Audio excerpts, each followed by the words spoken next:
Welcome. This is the Wells Report with John David Wells on the USA Radio Network. I'm James Parker. Sitting in for John David Wells. How you doing? 844-RADIO-US if you want to be a part of the show. Jump on in. Let's chat. 844-RADIO-US. That's 844-723-4687.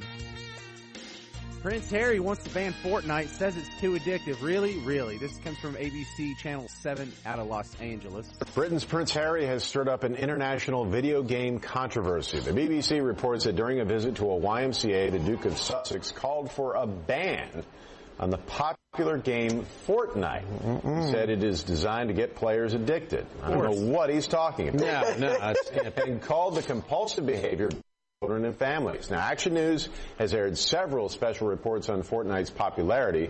Some parents have expressed similar concerns. He needs to come to my house and say it once more for the people in the back. He's not going to be playing this game at this house. You better not ban Fortnite. How can you ban Fortnite? Are you kidding? I mean, for one thing, banning a piece of software is going to be pretty tough. It's like banning meth. You can ban it, but that doesn't mean it's going to go away. That doesn't mean no one's going to have it anymore. Now you're just going to have bootleg copies of Fortnite. And how would you enforce a ban? How are you going to run a spider over everyone's local area networks, break through their firewalls and see if they're playing it? Are you going to drive by? Are you going to have some sort of filter on the ISP to make sure nothing's going to one of the servers? Make sure no Fortnite's being played on this channel? I mean, it's a ridiculous law, totally unenforceable law. It's just like drug prohibition. You know, you can make it illegal, but it's not going to go away. Yeah, there's some addiction issues some people have with it, but making it illegal will only have negative consequences. It can't help. And it's just like illegal drugs. If you did make it illegal, then people would be less likely to go get help or admit they have an addiction, and they would hide it better. And then they would go to jail, so that destroys their life as well. So you're worried about destroying their life. Send them to jail destroys their life too. But it also feels weird that it's coming from a prince. It's like, tap the brakes, Your Highness. I know you're noble and I'm just one of the lowly serfs here, but I think I can handle my Xbox without your assistance. Thank you very much. You don't like Fortnite? Then don't play Fortnite. You don't like your kids playing Fortnite? Then don't let them play Fortnite. You know, that's something just very basic that Jordan Peterson always says. Don't let your kids do things that make you not like them. And I have 4 kids. And they are, how old are they? 3, 5, 7, and 8. And the older 3 and me, we play Fortnite. Do we play it too much? No, not at all. In fact, most of the week we don't play any Xbox. We really just play it on the weekends. Well, and Friday night. I think we might do a little bit of Fortnite tonight. But if you do it right, it's a beautiful thing. You know how cute it is to watch your little 5-year-old son be dropped off in a battle royale and glide down and go get a gun and fight for his life against all kinds of people from all over the world online, sometimes while you're talking to him, sometimes not. You know how cute that is? You know how much you can learn about your kids by handing them, virtually speaking, a gun and pushing them off into a battlefield and seeing how they react?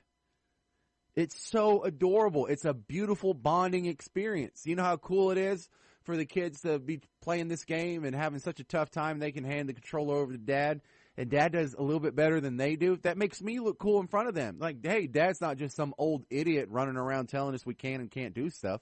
He plays with us. He runs with us in our world. And you know what? He's pretty damn good at these games. That was something I looked forward to when I was a kid. I remember when I got the Nintendo and I wanted to play games, and my dad was video game illiterate, and I was thinking, wow, I'm going to be the first generation that grows up playing video games. So my kids will actually play with me, and I will be able to play with them, and I won't suck at it like my parents do. I would say did, but they still do. Something I look forward to, and this guy says, oh, well, there's some people who have a problem with it, so we got to take it away from everybody. Why is that anybody's response? What kind of a collective, centrist, totalitarian response is that? And we don't need to hear totalitarian, authoritarian stuff coming from a guy whose prefix is Prince.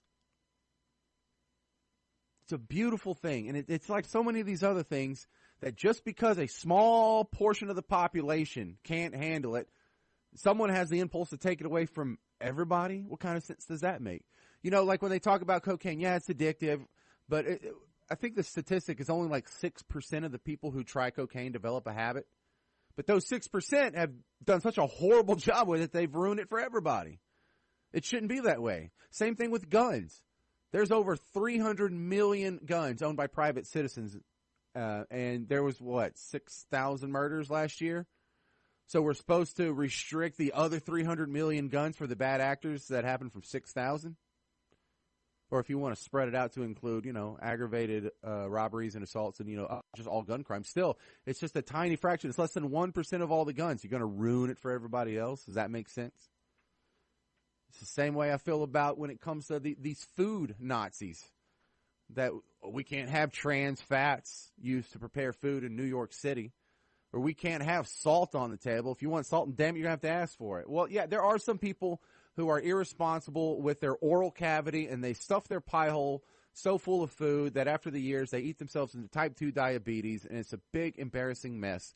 But just because they can't handle trans fats or access to a 20-ounce Dr. Pepper doesn't mean you have to take it away from everybody.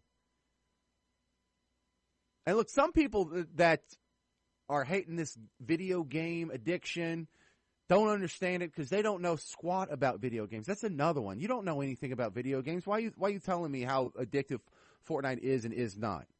If you're having a problem with your kids and they're misbehaving because they're playing Fortnite, you're their parent. Take it away from them. You don't need the help of the government. You can't control your own kid now. You need help of Big Brother because your kid's a jerk. No, you just don't want to be the bad guy and have to be the one that takes away the video games from them. Because they'll say, I hate you, Daddy.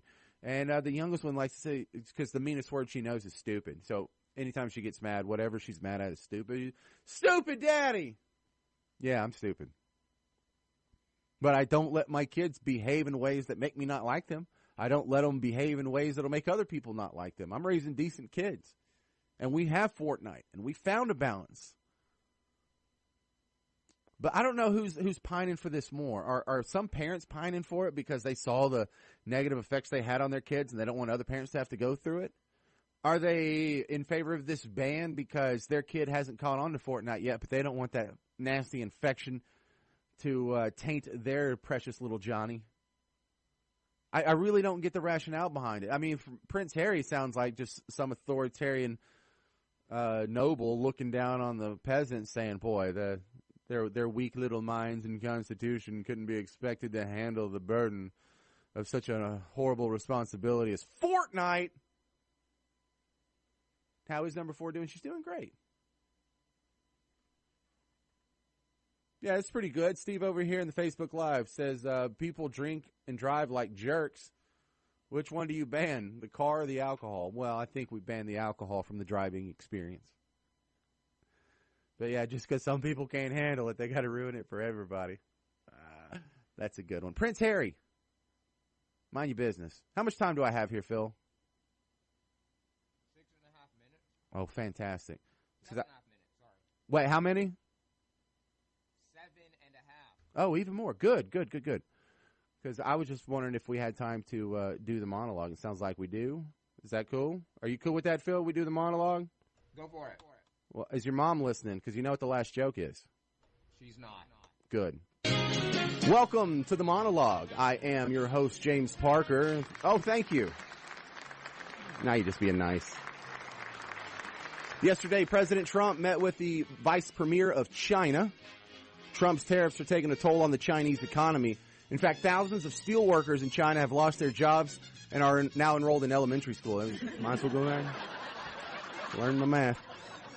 In the wake of inappropriate touching allegations, Joe Biden has promised to be more mindful, which will be a challenge after 76 years of being mindless. Shocking new twist in the Joe Biden scandal. A woman came forward and said he did not grope her. It's the weirdest thing. I was a victim in a vulnerable spot. Didn't even sniff.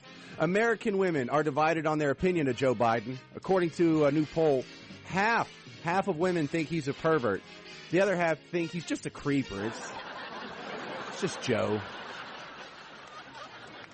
Lori Lightfoot has become Chicago's first openly gay mayor, and that succeeds Rahm Emanuel, Chicago's last openly corrupt mayor. Huh? No? Was there static there? What did I do? Did I mess this up? This is National Cannabis Awareness Month. According to a new study, the sperm of men who smoke marijuana don't swim as well as others, but they can hold their breath longer. I don't know. Phil, did you get that one? You have to think about that one. It was on this day in 2010. Former astronaut Buzz Aldrin was voted off Dancing with the Stars. For some reason, on the moon, he seemed much lighter on his feet. Brianna Goldriga is leaving CBS News. She says she wants to try something different, like real news. See what that's like. A Dolly Parton race car is going to debut Saturday at the Bristol Motor Speedway. And you can tell which car is hers. It's the one that has the gigantic headlights. It stands out pretty good. In Chino, California, someone beheaded a statue of the Virgin Mary. And if convicted, the vandal faces up to a year in jail and eternal damnation. So that's good luck with that one. And finally, April is Sexually Transmitted Disease Awareness Month. So when you get a chance this year, stop by and say some encouraging words to producer Phil's mom. Oh no. Oh my God. All right. Donald Trump speaking in front of that loud helicopter today. Found out that he's not going to go to the Washington Correspondents' Dinner. And that's usually kind of a fun, lighthearted thing where the president gets to go up there and tell jokes. But it hadn't been so fun the last couple years. And they are not very friendly to Trump. And he's like, you know what? I'm going to have my own party over here. Are you going to the Correspondents' Dinner or are you going to hold a rally? I'm going to hold a rally. Yeah, because the dinner is so boring and so negative that we're going to hold a very positive rally. And we haven't determined. We have about 3 sites. Everybody wants it. It'll be a big one. But the Correspondents' Dinner is too negative. I like positive things. Okay? Ha, ha, ha. It is kind of childish. I will admit, it is kind of childish how everyone that criticizes him is failed or boring or the worst. And everyone that supports him is the greatest, most wonderful, ultimate, magnificent, terrific. But if you go back and you read his book, you'll know why he does that and his philosophy behind it. And it's really sort of a business school approach. And it's something kind of along the lines to where he acts like he's constantly in a negotiation. He's constantly trying to win someone over as if they were across from a conference room table with the door shut.